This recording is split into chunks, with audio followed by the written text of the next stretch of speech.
Hai teman-teman, pada kesempatan kali ini saya akan membahas pendidikan agama Buddha dan budi pekerti kelas 7. Bab 8 mengenai karma dan tumimba lahir. Yang akan kita bahas yaitu yang pertama mengenal hukum karma, yang kedua hukum karma sebab akibat, yang ketiga mengenal tumimba lahir, yang keempat tanggung jawab moral manusia sebagai individu dan sosial, yang kelima karma dan tumimba lahir sebagai landasan berpikir dan berbuat, yang keenam hak dan kewajiban konstitusional umat Buddha sebagai warga negara Indonesia. Mengenal hukum karma. Karma dalam bahasa Sanskerta atau kama dalam bahasa Pali artinya perbuatan, yaitu perbuatan yang kita lakukan melalui pikiran, atau manokama, ucapan wacikama, dan tubuh atau badan jasmani yaitu kaya kama. Perbuatan yang baik kita sebut kusala kama, dan yang jahat kita sebut akusala karma. Perbuatan ini harus didasari oleh kehendak atau cetana.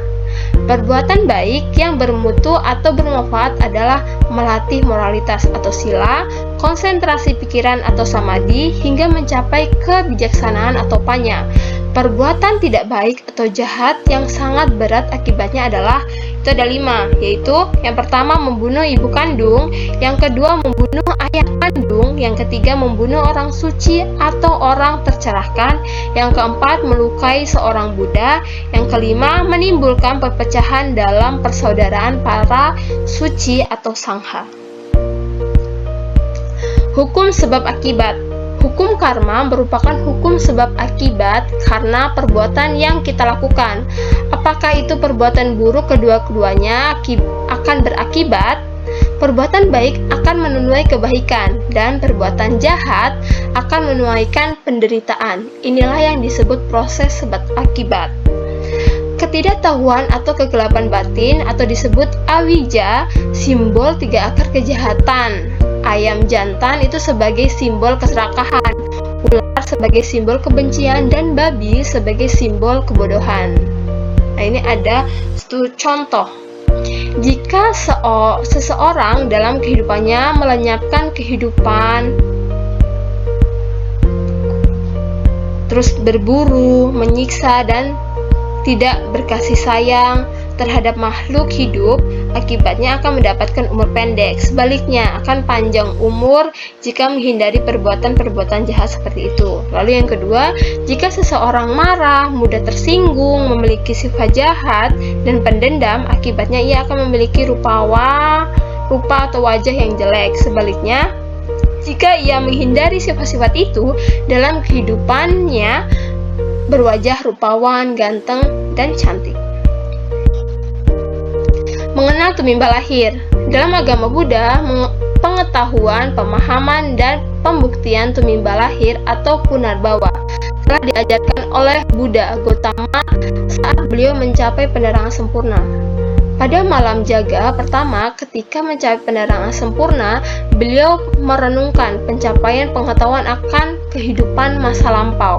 Melalui pengetahuan yang luar biasa, beliau merenungkan dan melihat kegiatan-kegiatan, peristiwa, dan pengalaman pada kehidupan-kehidupannya yang lampau hingga kehidupan yang sebagai petapa Sumedha, dan sampai dengan kehidupannya sekarang.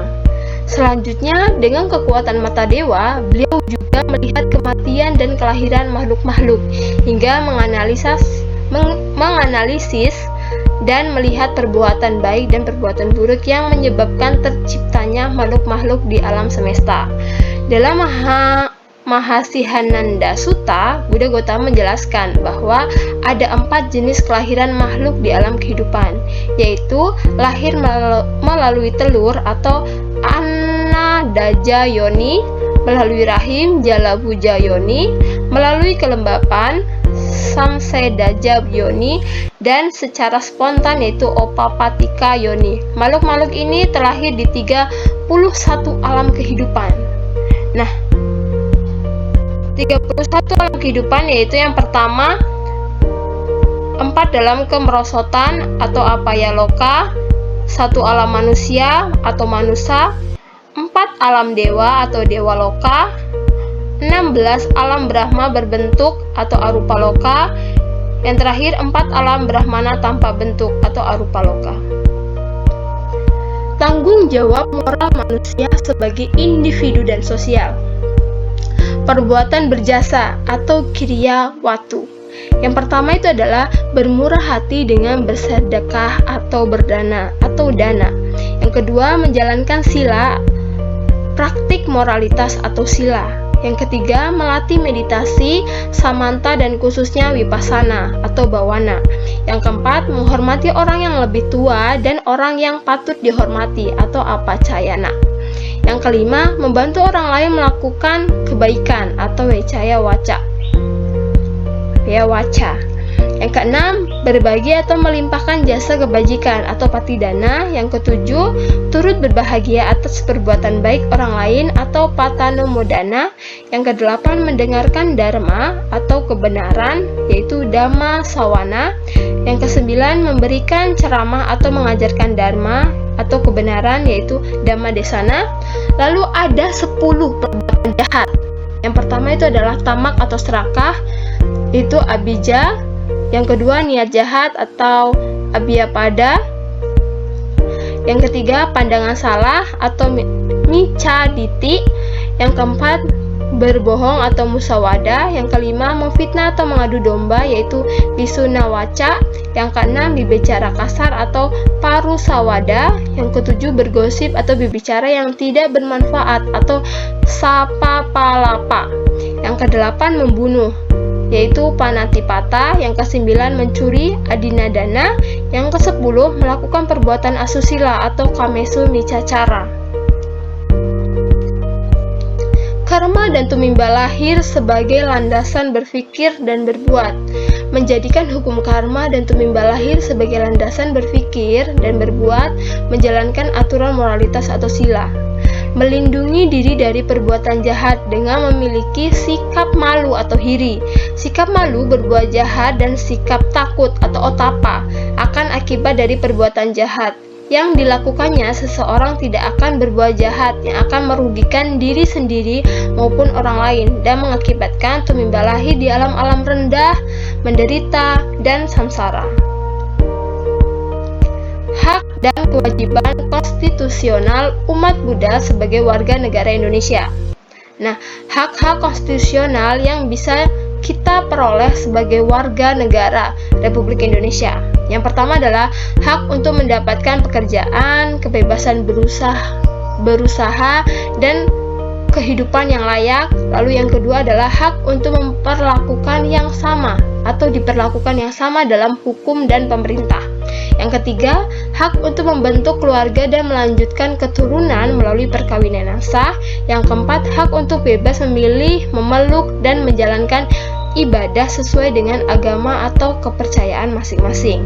Yang kelima, hak untuk memperoleh pendidikan dan pengajaran yang layak.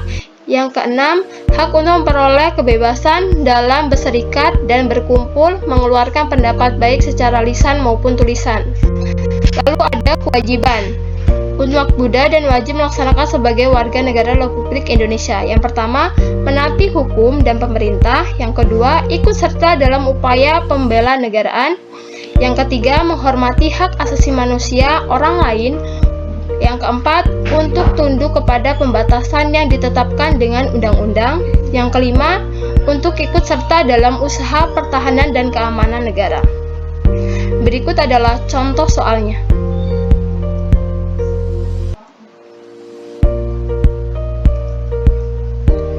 Baik, itu adalah tadi pemaparan dari materi kelas 7. Oke, thank you. Namo Buddhaya.